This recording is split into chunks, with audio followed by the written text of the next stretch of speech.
வணக்கம். இந்திய நேரப்படி காலை 8:30 மணி செய்திகள். முதலில் ஜெம் தலைப்புச் செய்திகளை காணலாம். 2025ஆம் ஆண்டுக்கான மத்திய பட்ஜெட் இன்று தாக்கல் செய்கிறார் நிதியமைச்சர் நிர்மலா சீதாராமன். ராமேஸ்வரத்தில் பாம்பன் புதிய பாலம் பிப்ரவரி 11இல் பிரதமர் மோடி திறந்து வைக்க உள்ளதாக தகவல். தாவைக்காவில் இணைந்த ஆதவ் அர்ஜுனாவிற்கு தொல் திருமாவளவன் வாழ்த்து. கொள்கை அடிப்படையில் நாங்கள் ஒற்றுமையாகத்தான் இருக்கிறோம் என பேட்டி.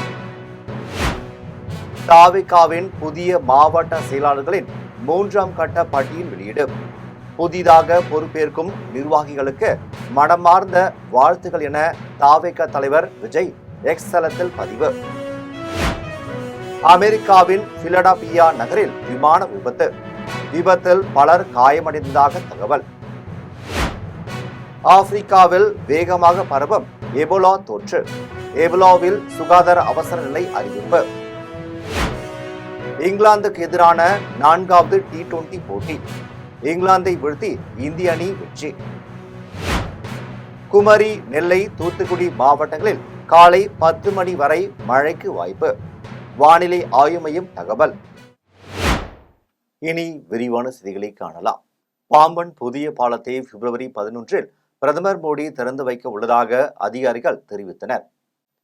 ராமேஸ்வரம் அருகே பாம்பன் கடலில் 550 கோடி ரூபாய் மதிப்பில் புதிய இரட்டை வழித்தட மின்சார ரயில் பாலம் அமைக்கும் பணிகள் கடந்த ஆண்டு இறுதியில் நிறைவு பெற்றது. பல்வேறு ஆய்வுக்கு உட்படுத்தப்பட்ட புதிய ரயில் பாலம் தற்போது திறப்பு விழாவிற்கு தயாராகி உள்ளது. இம்மாதத்திற்குள் புதிய பாலத்தை திறந்து வைத்து பயணிகளுடன் ராமேஸ்வரம் வரை மீண்டும் ரயில் சேவையை தொடர ரயில்வே நிர்வாகம் திட்டமிட்டுள்ளது. இதற்கான முன்னேற்பாடுகளை ரயில்வே நிர்வாகம் நேற்று தொடங்கிய நிலையில் பாலத்தின் திறப்பு விழாவிற்கான ஒத்திகை நடைபெற்றது. இந்நிலையில் பாம்பன் புதிய பாலத்தை தைப்பூச தினமான வரும் 11ஆம் தேதி அல்லது அதற்கு முன்பு பிரதமர் மோடி நேரில் வந்து திறந்து வைக்க உள்ளதாக அதிகாரிகள் தெரிவித்து உள்ளனர். தாவேகாவில் இணைந்த ஆதவ் அர்ஜுனா விடுதலை சிறுத்தைகள் கட்சி தலைவர் திருமாவளவனை நேரில் சந்தித்து வாழ்த்து பெற்றார். தாவேகாவில் இணைந்த ஆதவ் அர்ஜுனாவுக்கு தேர்தல் பிரச்சார மேலாண்மை பொதுச் செயலாளர் பொறுப்பு வழங்கப்பட்டது. இதனைத் தொடர்ந்து விடுதலை சிறுத்தைகள் கட்சி தலைவர் திருமாவளவனை ஆதவ் அர்ஜுனா சந்தித்தார். இந்நிலையில் திருமாவளவன் ஆதவ் அர்ஜுனா சந்திப்பின் பிறகு இருவரும் செய்தியாளர்களுக்கு கூட்டாக பேட்டி அளித்தனர். அப்போது ஆதவ் அர்ஜுனா கூறுகையில், தாவேகா கட்சி தலைவரும் சரி, அண்ணன் திருமாவளவனும் சரி, ஒரே கருத்து ஒரே கொள்கையில்தான் இருக்கின்றோம் எனவும், அதனால் நாங்கள் எதிர் துருவம் அல்ல என்றும், ஒரே துருவத்தில் கொள்கை அடிப்படையில் பயணம் எப்போதுமே இருக்கும் எனவும், கொள்கை அடிப்படையில் தான் நாங்கள் ஒற்றுமையாகத்தான் இருக்கிறோம் என்றும் கூறினார். தொடர்ந்து பேசிய திருமாவளவன் தமிழக அரசியலில் ஒரு புதிய அணுகுமுறையை தொடங்கி வைத்திருக்கிறார் எனவும், பொதுவாக ஒரு கட்சியில் இருந்து விலகினாலோ அல்லது விலக்கி வைத்தாலோ அதை ஒரு பகையாக கருதுகின்ற ஒரு பாரம்பரியம் தான் அரசியல் களத்தில் நீண்ட காலமாக இருந்து வருகிறது என்றும் கூறினார். தொடர்ந்து பேசியவர் ஆதவ் அர்ஜுனாவுக்கு வாழ்த்துக்களையும் தெரிவித்தார். ஆப்பிரிக்க நாடான உகண்டாவில் எபோலா தொற்று வேகமாக பரவி வருகிறது. ஆப்பிரிக்க நாட்டின் எபோலா ஆற்றங்கரை அருகே உள்ள ஒரு கிராமத்தில் 1976ஆம் ஆண்டு எபோலா வைரஸ் தொற்று கண்டறியப்பட்டது. 2014ஆம் ஆண்டு முதல் 2016ஆம் ஆண்டு வரை எபோலா தொற்றால் சுமார் 11,000 பேர் உயிரிழந்தனர். பின்னர் இந்த வைரஸ் தொற்று கட்டுக்குள் கொண்டு வரப்பட்டது. தற்போது கிழக்கு ஆப்பிரிக்க நாடான உகண்டாவில் இந்த தொற்று வேகமாக பரவி வருகிறது. இந்த ஆண்டில் இதுவரை 40க்கும் மேற்பட்டோருக்கு எபோலா தொற்று வைரஸ் உறுதியாக உள்ளது. எனவே அவர்கள் தனிமைப்படுத்தப்பட்டு மருத்துவமனையில் தீவிர சிகிச்சை பெற்று வருகிறார்கள். இதற்கிடையே தலைநகர் கம்போலாவில் ஒரு செவிலியர் சிகிச்சை பலனின்றி உயிரிழந்தார். இதன் மூலம் இந்த ஆண்டு எபோலா தொற்றுக்கு பலியான முதல் நபர் இவர் ஆவார். இதனையடுத்து அங்கு சுகாதார அவசர நிலை அறிவிக்கப்பட்டுள்ளது. இங்கிலாந்துக்கு எதிரான 4வது T20 போட்டியில் இந்தியா வெற்றி பெற்றுள்ளது. இந்தியாவின் சுற்றுப்பயணம் மேற்கொண்டுள்ள இங்கிலாந்து கிரிக்கெட் அணி 5 போட்டிகள் கொண்ட T20 தொடரில் விளையாடி வருகிறது. இதில் கொல்கத்தா மற்றும் சென்னையில் நடந்த முதல் 2 ஆட்டங்களில் இந்தியாவும், ராஜ்கோட்டில் நடந்த 3வது ஆட்டத்தில் இங்கிலாந்தும் வெற்றி பெற்றது. தொடரில் இந்தியா 2-1 என்ற கணக்கில் முன்னிலை வகித்தது. இதனையடுத்து இவ்விரு அணிகள் இடையிலான 4வது T20 போட்டி புனேயில் நடைபெற்றது. இதில் டாஸ் வென்ற இங்கிலாந்து அணியின் கேப்டன் பட்லர் பந்து வீச்சை தேர்வு செய்தார். அதன்படி முதலில் பேட்டிங் செய்த இந்திய அணி நிர்ணயிக்கப்பட்ட 20 ஓவர்களில் 9 விக்கெட்டுகளை இழந்து 181 ரன்கள் குவித்தது. பின்னர் 182 ரன்கள் அடித்தால் வெற்றி என்ற இலக்கை நோக்கி இங்கிலாந்து அணி களமேறியது. தொடரின் முடிவில் 15 ரன்கள் வித்தியாசத்தில் வெற்றி பெற்ற இந்தியா தொடரை 3-1 என்ற கணக்கில் கைப்பற்றி அசத்தியது. திண்டுக்கல் பொறியியல் கல்லூரியில் நடைபெற்ற கலைஞர் விளையாட்டு உபகரணங்கள் வழங்கும் நிகழ்ச்சியில் துணை முதல்வர் உதயநிதி ஸ்டாலின் காணொலி காட்சி வாயிலாக உரையாற்றினார். திண்டுக்கல் மாவட்டத்தில் உள்ள தனியார் பொறியியல் கல்லூரியில் 438 ஊராட்சிகளில் உள்ள இளைஞர்களுக்கு இளைஞர் நலன் மற்றும் விளையாட்டு மேம்பாட்டுத்துறை சார்பில் கலைஞர் விளையாட்டு உபகரணங்கள் வழங்கும் நிகழ்ச்சி நடைபெற்றது. விழாவில் துணை முதலமைச்சர் உதயநிதி ஸ்டாலின் காணொலி காட்சி மூலமாக சிறப்புரையாற்றினார். இந்த விழாவில் ஊரக வளர்ச்சித்துறை அமைச்சர் பெரியசாமி கலந்து கொண்டார். விழாவில் வேடச்சந்தூரை சேர்ந்த வில்வித்தை வீரர் தமிழ்ச்செல்விக்கு அமைச்சர் நினைவு பரிசுகளை வழங்கி பாராட்டினார். பின்னர் 438 ஊராட்சிகளுக்கு கிரிக்கெட் பேட், கால்பந்து, கைப்பந்து, இறகுப்பந்து உள்ளிட்ட உபகரணங்களை அமைச்சர் பெரியசாமி வழங்கினார். காரப்பாக்கத்தில் தனியார் கல்லூரி பேருந்து மோதி பெண் ஒருவர் சம்பவ இடத்திலேயே உயிரிழந்த சம்பவம் சோகத்தை ஏற்படுத்தியுள்ளது. சென்னை OMR காரப்பாக்கத்தில் சாலையை கடக்க சாலையோரம் நின்றிருந்த நபர்களை தனியார் கல்லூரி பேருந்து மோதி விபத்து ஏற்பட்டுள்ளது.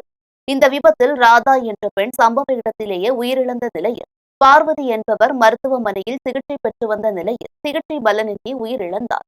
இந்த விபத்தில் படுகாயமடைந்த சத்யா, சுபுத் பாங்கரா ஆகிய இருவரையும் அருகில் இருந்தவர்கள் மீட்டு அரசு மருத்துவமனைக்கு சிகிச்சைக்காக அழைத்து சென்றனர். இந்நிலையில் பெண் மீது கல்லூரி பேருந்து ஏறி இறங்கும் CCTV காட்சிகள் வெளியாகியுள்ளது. இதன் முதற்கட்ட விசாரணையில் வாகனம் கட்டுப்பாட்டை இழந்ததால் இந்த விபத்து ஏற்பட்டதாக தெரியவந்துள்ளது. இந்நிலையில் விபத்தை ஏற்படுத்திய திருவள்ளூரை சேர்ந்த தைரியநாதன் என்பவரை போலீசார் கைது செய்து விசாரணை மேற்கொண்டு வருகின்றனர்.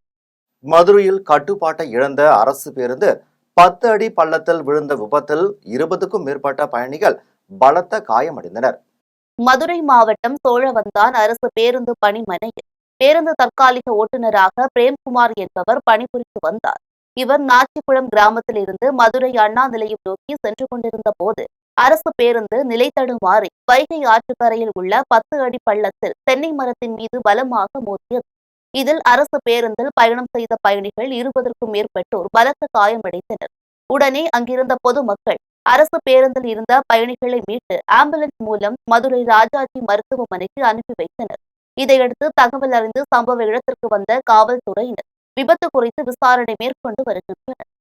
மதுராந்தகம் அருகே தனியார் கல்குவாரி கண்டெய்னர் லாரி மற்றொரு லாரி பின்னால் மோதி விபத்துக்குள்ளான சம்பவத்தால் போக்குவரத்து பாதிக்கப்பட்டது. செங்கல்பட்டு மாவட்டம் மதுராந்தகம் அடுத்த சோத்துப்பாக்கம் மேம்பாலம் அருகே தனியாருக்கு சொந்தமான கல்குவாரி லாரி அதிக பாரம் ஏற்றி சென்றுள்ளது. இதனால் ஓட்டுநரின் கட்டுப்பாட்டை இழந்த கல்குவாரி லாரி முன்னே சென்ற லாரி மீது மோதி விபத்து ஏற்பட்டது. இந்த விபத்து காரணமாக மேல்மருவத்தூர் மதுராந்தகம் செல்லும் சாலை மற்றும் இரு தேசிய நெடுஞ்சாலைகளிலும் 5 கிலோமீட்டர் தூரத்திற்கு கடும் போக்குவரத்து நெரிசல் ஏற்பட்டது. இந்நிலையில் தகவல் அறிந்து சம்பவ இடத்திற்கு வந்த போக்குவரத்து மற்றும் மேல்மருவத்தூர் போலீசார் போக்குவரத்து பணியினை சீர் செய்யும் பணியில் ஈடுபட்டனர். விருதுநகரில் தடை செய்யப்பட்ட புகையிலை பொருட்களை விற்பனைக்காக வைத்திருந்த இருவரை போலீசார் கைது செய்தனர். விருதுநகர் மாவட்டம் அருப்புக்கோட்டை நகர் பகுதியில் அதிக அளவில் புகையிலை பொருட்கள் விற்பனை செய்யப்படுவதாக நகர் காவல் நிலைய போலீசாருக்கு ரகசிய தகவல் கிடைத்தது. தகவலின் பேரில் நகர் காவல் நிலைய சார்பு ஆய்வாளர் உமா மாலினி தலைமையிலான போலீசார் திருச்சுழி சாலை பகுதியில் ரோந்து பணியில் ஈடுபட்டனர். அப்போது அங்குள்ள தனியார் லாட்ஜ் அருகே சந்தேகப்படும்படியான வகையில் நின்று கொண்டிருந்த உர டிப்போ தெருவை சேர்ந்த முத்து விஜயபாண்டி மற்றும் வீராசாமி தெருவை சேர்ந்த கருப்பசாமி ஆகிய இருவரை பிடித்து போலீசார் விசாரணை மேற்கொண்டனர். விசாரணையில் இருவரும் முன்னுக்கு பின் முரணாக பதிலளித்ததால் அவர்கள் வைத்திருந்த சாக்குப்பையை சோதித்தது. அதில் சட்டவிரோதமாக தடை செய்யப்பட்ட புகையிலை பொருட்கள் வைத்திருந்தது தெரியவந்தது. இதனையடுத்து சுமார் 25,000 ரூபாய் மதிப்புடைய 450 பாக்கெட் புகையிலை பொருட்களை பறிமுதல் செய்த போலீசார் இருவரையும் கைது செய்தனர். புதுக்கோட்டையில் உயர்நீதிமன்ற மதுரை கிளையின் உத்தரவுப்படி ஜகபர் அலியின் உடல் தோண்டும் பணிகள் தொடங்கியது. புதுக்கோட்டை மாவட்டம் திருமயம் அருகே பெங்களூரு ஜகபர் அலி படுகொலை செய்யப்பட்ட வழக்கில் உயர்நீதிமன்ற மதுரை கிளை உத்தரவின்படி ஜகபர் அலி உடல் புதைக்கப்பட்ட இடம் முழுவதும் மறைக்கப்பட்டுள்ளது.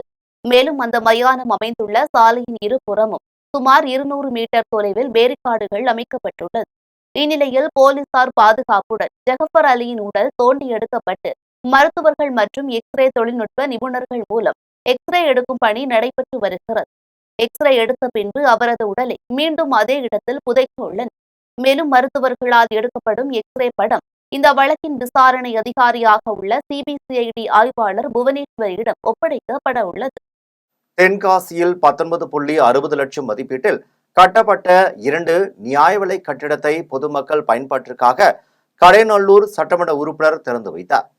தென்காசி மாவட்டம் கடையநல்லூர் நகராட்சி பகுதி, இக்பால் நகர், குமந்தாபுரம் ஆகிய பகுதிகளில் சட்டமன்ற உறுப்பினர் தொகுதி மேம்பாட்டு நிதியில் இருந்து 19.60 லட்சம் மதிப்பீட்டில் 2 நியாய விலை கடை கட்டி முடிக்கப்பட்டது. இந்நிலையில் அதனை பொதுமக்கள் பயன்பாட்டிற்காக தென்காசி வடக்கு மாவட்ட கழக செயலாளரும் கடையநல்லூர் சட்டமன்ற உறுப்பினருமான கிருஷ்ணமுரளி அப்பகுதிகளில் உள்ள பெண்களை வைத்து திறந்து பொதுமக்களுக்கு ரேஷன் பொருட்களை வழங்கி விற்பனையை துவக்கி வைத்தார். இதில் மாவட்ட கழக துணை செயலாளர் பொய்கை மாரியப்பன், கடையநல்லூர் நகர செயலாளர் MK முருகன், ஒன்றிய செயலாளர் பெரியதுரை உள்ளிட்ட நிர்வாகிகள் ஏராளமானோர் கலந்து கொண்டனர். பட்டுக்கோட்டையில் எண்களை தலைகீழாக எழுதி அதில் பலவிதமான ஓவியங்களை வரைந்து உலக சாதனை படைத்த 6 வயது சிறுவனுக்கு பாராட்டுகள் குவிந்து வருகிறது. தஞ்சை மாவட்டம் பட்டுக்கோட்டை சுண்ணாம்புக்கார தெருவை சேர்ந்த சரவணகுமார் செல்வலட்சுமி தம்பதியரின் மகன் சர்வசித்து 1ஆம் வகுப்பு படித்து வருகிறார். ஓவியம் வரைவதில் ஆர்வம் உள்ள இவர் 100 இருந்து 1 வரை எண்களை தலைகீழாக எழுதி அதில் பலவிதமான ஓவியங்களை வரைந்து உலக சாதனை செய்ய தயாரானார். இந்நிலையில் பட்டுக்கோட்டை சீனிவாசபுரம் பகுதியில் உள்ள ஒரு தனியார் அரங்கில் மாணவர் சர்வசித்துவின் உலக சாதனை நிகழ்ச்சி நடைபெற்றது.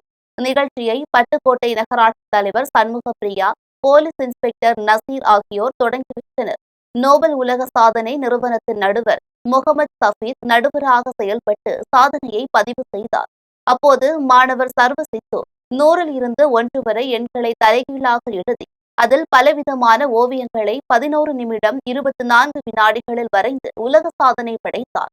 இதையடுத்து சாதனை படைத்த மாணவர் சர்வசித்துவிற்கு பெற்றோர், உறவினர்கள், பள்ளியின் ஆசிரியர்கள் சால்வை அணிவித்து வாழ்த்து தெரிவித்தனர்.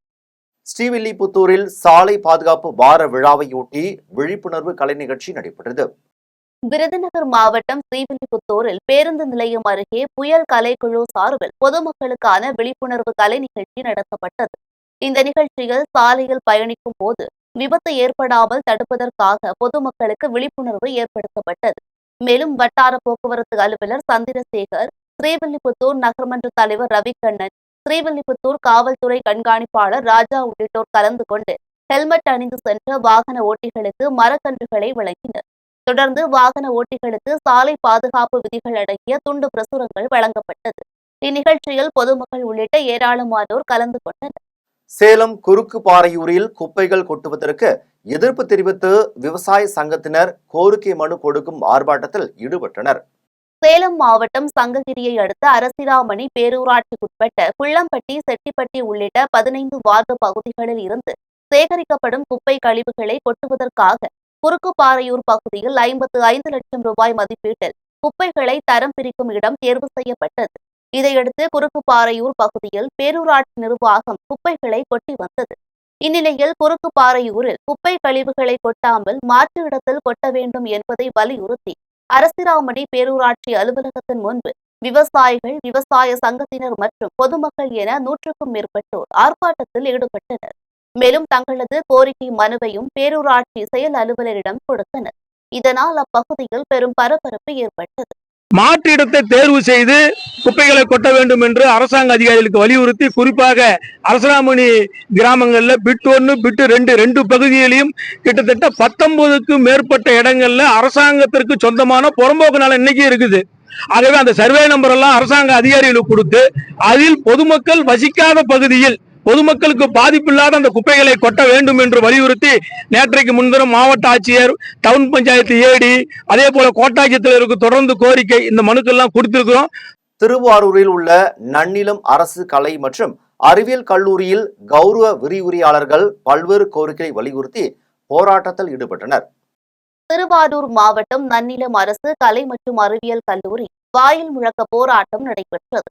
இந்த போராட்டத்தில் யுஜிசி பரிந்துரைத்த 50,500 ரூபாய் சம்பளத்தை வழங்க வேண்டும், பணி பாதுகாப்பு, பணி நிரந்தரம் மற்றும் பெண் விரிவுரையாளர்களுக்கு மகப்பேறு விடுப்பு உள்ளிட்ட கோரிக்கைகளை வலியுறுத்தினர். இதில் கௌரவ விரிவுரையாளர்கள் ஏராளமானோர் கலந்து கொண்டு பல்வேறு கோரிக்கைகளை முழக்கமிட்டனர். உத்திரமேரூர் அருகே உள்ள தொடக்கப்பள்ளியில் புதிதாக கட்டப்பட்ட கட்டிடங்களை அதிகாரிகள் ஆய்வு செய்ய வேண்டுமென பெற்றோர்கள் கோரிக்கை விடுத்தனர். காஞ்சிபுரம் மாவட்டம் உத்திரமேரூர் ஒன்றியம் வயலூர் கிராமத்தில் ஊராட்சி ஒன்றிய தொடக்கப்பள்ளி இயங்கி வருகிறது. இந்த பள்ளியில் வகுப்பறை கட்டிடம் பழுதடைந்து இருந்ததால் கூடுதலாக புதிய கட்டிடம் கட்ட வேண்டும் என பெற்றோர்கள் கோரிக்கை விடுத்து வந்தனர். இதையடுத்து 2021-2022 நிதியாண்டில் பிரதம மந்திரி ஆதர்ஷ் கிராம யோஜனா திட்டத்தின் கீழ் 18.79 லட்சம் ரூபாய் ஒதுக்கீடு செய்யப்பட்டு புதிய கட்டிடம் கட்டி முடிக்கப்பட்டது. இந்த கட்டிடம் கடந்த 2 மாதங்களுக்கு முன்பு தொகுதி சட்டமன்ற உறுப்பினரால் திறக்கப்பட்டது. இந்நிலையில் இந்த கட்டிடத்தில் விரிசல் ஏற்பட்டுள்ளதாகவும் கட்டிடத்தின் உறுதித்தன்மை கேள்விக்குறியாக உள்ளதால் துறை சார்ந்த அதிகாரிகள் கட்டிடத்தை நேரில் ஆய்வு செய்ய வேண்டும் எனவும் பெற்றோர்கள் கோரிக்கை விடுத்துள்ளனர். தூத்துக்குடியில் நடைபெற்ற மாநகராட்சி சாதாரண கூட்டத்தில் 17 தீர்மானங்கள் நிறைவேற்றப்பட்டது. தூத்துக்குடி மாநகராட்சி சாதாரண கூட்டம் மாநகராட்சி மேயர் ஜெகன் பெரியசாமி மற்றும் மாநகராட்சி ஆணையர் மதுபாலன் தலைமையில் நடைபெற்றது. இந்த கூட்டத்தில் 17 தீர்மானங்கள் நிறைவேற்றப்பட்டது. கூட்டத்தில் கலந்து கொண்டு பேசிய அதிமுக கொறடா மந்திரமூர்த்தி, தூத்துக்குடி அரசு மேல்நிலைப் பள்ளியில் தேங்கியுள்ள மழைநீர் மற்றும் நீதிபதியின் குடியிருப்பு பகுதிகளில் தேங்கியுள்ள மழைநீரை அகற்ற நடவடிக்கை எடுக்க வேண்டும் உள்ளிட்ட பல்வேறு கோரிக்கைகளை விடுத்தார். இதேபோன்று பல்வேறு கவுன்சிலர்கள் தங்கள் வார்டு பகுதிகளில் உள்ள குறைகளை தெரிவித்தனர். இதற்கு பதிலளித்த மாநகராட்சி மேயர் ஜெகன் பெரியசாமி, மாமன்ற உறுப்பினர்களின் குறைகள் மீது உடனடியாக நடவடிக்கை எடுக்கப்படும் என உறுதியளித்தார். செங்கல்பட்டு அச்சிறுபாக்கம் அருகே ஆட்டுக்கொட்டகையில் இருந்த 9 வெள்ளாடுகளை திருடிய மர்ம நபர்களை போலீசார் தேடி வருகின்றனர். செங்கல்பட்டு மாவட்டம் மதுராந்தகம் அடுத்த அச்சிறுபாக்கம் அருகே செல்லப்பிள்ளை மற்றும் ஏழுமலை ஆகியோர் வசித்து வந்தனர். இந்நிலையில் இவர்களது ஆட்டு கொட்டகையில் இருந்து 9 வெள்ளாடுகளை மர்ம நபர்கள் திருடி சென்றுள்ளனர். இதுகுறித்து செல்லப்பிள்ளை மற்றும் ஏழுமலை ஒரத்தி காவல் நிலையத்தில் புகார் அளித்தனர். புகாரின் அடிப்படையில் போலீசார் வழக்கு பதிவு செய்து ஆடுகளை திருடி சென்ற மர்ம நபர்களை தேடி வருகின்றனர். தென்காசியில் சாலை பாதுகாப்பு வாரத்தையொட்டி 50க்கும் மேற்பட்ட மாணவ மாணவிகள் ஸ்கேட்டிங் மூலம் பொதுமக்களுக்கு விழிப்புணர்வை ஏற்படுத்தினர். தென்காசி மாவட்டம் சங்கரன் கோவிலில் சாலை பாதுகாப்பு வாரத்தை ஒட்டி தனியார் மேல்நிலைப் பள்ளி சார்பில் பாதுகாப்பு குறித்து விழிப்புணர்வு பேரணி நடைபெற்றது. பேரணியை வட்டார போக்குவரத்து அலுவலர் செல்வி மற்றும் ஆய்வாளர் ராஜன் கொடியசைத்து துவக்கி வைத்தனர். சங்கரன் கோவில் புதிய பேருந்து நிலையத்தில் தொடங்கிய இந்த பேரணியில் 20க்கும் மேற்பட்ட மாணவர்கள் கண்களை கட்டிக்கொண்டு கைகளில் விழிப்புணர்வு பதாகைகளை ஏந்தியவாறு ஸ்கேட்டிங் மூலம் சாகசங்கள் செய்து அசத்தினர். மேலும் 50க்கும் மேற்பட்ட மாணவ மாணவிகள் ஹெல்மெட் அணிவதன் அவசியம் குறித்தும் சாலை விதிமுறைகளை கடைபிடிப்பது குறித்தும் வாசகங்கள் அடங்கிய பதாகைகளை ஏந்தியவாறு ஸ்கேட்டிங் மூலமாக பேரணியாக சென்று பொதுமக்களுக்கு விழிப்புணர்வு ஏற்படுத்தினர். இதில் பள்ளியின் முதல்வர் பழனிசெல்வம், போக்குவரத்து காவல் ஆய்வாளர் மார்டின், நகர காவல் ஆய்வாளர் சேகர் உள்ளிட்டோர் கலந்து கொண்டனர். திருவண்ணாமலை அண்ணாமலையார் கோவிலில் காணிக்கை எண்ணும் பணிகள் நடைபெற்றது. திருவண்ணாமலை அண்ணாமலையார் கோவிலில் உள்ள திருக்கல்யாண மண்டபத்தில் உண்டியல் எண்ணும் பணிகள் நடைபெற்றது. இந்த பணியில் கோவில் ஊழியர்கள் மற்றும் தன்னார்வலர்கள் என 120 நபர்கள் ஈடுபட்டனர். இந்நிலையில் மார்கழி மாதம் பௌர்ணமி கிரிவலம் மேற்கொண்ட பக்தர்கள் கோவில் வளாகத்தில் உள்ள உண்டிகள் மற்றும் கிரிவல பாதையில் உள்ள உண்டிகளில் 3,40,51,51,797 ரூபாய் மற்றும் 112 கிராம் தங்கம், வெள்ளி 1 கிலோ 960 கிராம் என பக்தர்கள் உண்டிகளில் காணிக்கையாக செலுத்தியுள்ளனர். கடலூரில் அமைந்துள்ள ஸ்ரீ ஐயனாரப்பன் கோவிலில் அஷ்டபந்தன மகா கும்பாபிஷேக விழா வெகு விமரிசையாக நடைபெற்றது. கடலூர் மாவட்டம் பன்ருட்டி அருகே கொஞ்சிக்குப்பம் பகுதியில் ஸ்ரீ ஐயனாரப்பன் மற்றும் முருகர் விநாயகர் வீரபத்ர சுவாமி ஆலயம் அமைந்துள்ளது. இந்த ஆலயத்தில் ஐயனாரப்பனின் ஆலய அஷ்டபந்தன மகா கும்பாபிஷேக விழா வெகு விமரிசையாக நடைபெற்றது. கடந்த 2 தினங்களுக்கு முன்னதாக கணபதி ஹோமத்துடன் பூஜை தொடங்கிய நிலையில் 4 கால யாகசாலை பூஜை முடிவு பெற்றது. இந்நிலையில் கடம் புறப்பாடாகி ஆலயத்தை சுற்றி வந்து பின்னர் நதிகளில் இருந்து எடுத்து வரப்பட்ட புனித நீரை கோபுர விமான கலசம் மீது ஊற்றி கும்பாபிஷேக விழா வெகு சிறப்பாக நடைபெற்றது. தொடர்ந்து சுவாமிக்கு மகா தீபாராதனை நடைபெற்றது. இந்த கும்பாபிஷேக விழாவில் சுற்றுவட்டார பகுதிகளைச் சேர்ந்த 1000க்கும் மேற்பட்ட பக்தர்கள் கலந்து கொண்டு சுவாமி தரிசனம் செய்தனர். வாலாஜாபாத் அருகே உள்ள அருணாச்சலேஸ்வரர் ஆலயத்தில் கரிகோள ஊர்வலம் வெகு விமரிசையாக நடைபெற்றது. காஞ்சிபுரம் மாவட்டம் வாலாஜாபாத் அருகே உள்ள ராஜவீதியில் பிரசித்தி பெற்ற ஸ்ரீ அபிதகுஜாம்பாள் சமேத அருணாச்சலேஸ்வரர் ஆலயம் அமைந்துள்ளது. இந்த ஆலயத்தில் கரிகோள ஊர்வலம் வெகு விமரிசையாக நடைபெற்றது. வாலாஜாபாத் ராஜவீதியில் இருந்து புறப்பட்ட இந்த ஊர்வலம் மார்க்கெட் பகுதி பேருந்து நிலையம் வழியாக சென்றது. இதில் உற்சவர் சிலைகள், விநாயகர், முருகர், வள்ளி, தெய்வானை உள்ளிட்டவை ஊர்வலமாக கொண்டுவரப்பட்டது. இதில் ஏராளமான பக்தர்கள் கலந்து கொண்டு சுவாமி தரிசனம் செய்தனர். மீண்டும் ஜெம் தலைப்புச் செய்திகள். 2025ஆம் ஆண்டுக்கான மத்திய பட்ஜெட் இன்று தாக்கல் செய்கிறார் நிதியமைச்சர் நிர்மலா சீதாராமன். ராமேஸ்வரத்தில் பாம்பன் புதிய பாலம் பிப்ரவரி 11இல் பிரதமர் மோடி திறந்து வைக்க உள்ளதாக தகவல். தாவைக்காவில் இணைந்த ஆதவ் அர்ஜுனாவிற்கு தொல் திருமாவளவன் வாழ்த்து. கொள்கை அடிப்படையில் நாங்கள் ஒற்றுமையாகத்தான் இருக்கிறோம் என பேட்டி. தாவைக்காவின் புதிய மாவட்ட செயலாளர்களின் 3ஆம் கட்ட பட்டியல் வெளியீடு. புதிதாக பொறுப்பேற்கும் நிர்வாகிகளுக்கு மனமார்ந்த வாழ்த்துக்கள் என தாவைக்கா தலைவர் விஜய் எக்ஸ் தளத்தில் பதிவு. அமெரிக்காவின் பிலடெல்பியா நகரில் விமான விபத்து. விபத்தில் பலர் காயமடைந்ததாக தகவல். ஆப்பிரிக்காவில் வேகமாக பரவும் எபோலா தொற்று. எபோலாவில் சுகாதார அவசர நிலை அறிவிப்பு. இங்கிலாந்துக்கு எதிரான 4வது T20 போட்டி. இங்கிலாந்தை வீழ்த்தி இந்திய அணி வெற்றி. குமரி, நெல்லை, தூத்துக்குடி மாவட்டங்களில் காலை 10 மணி வரை மழைக்கு வாய்ப்பு. வானிலை ஆய்வு மையம் தகவல். இத்துடன் ஜெம் செய்திகள் நிறைவடைகின்றன. மீண்டும் ஜெம் செய்திகள் மதியம் 1:30 மணிக்கு.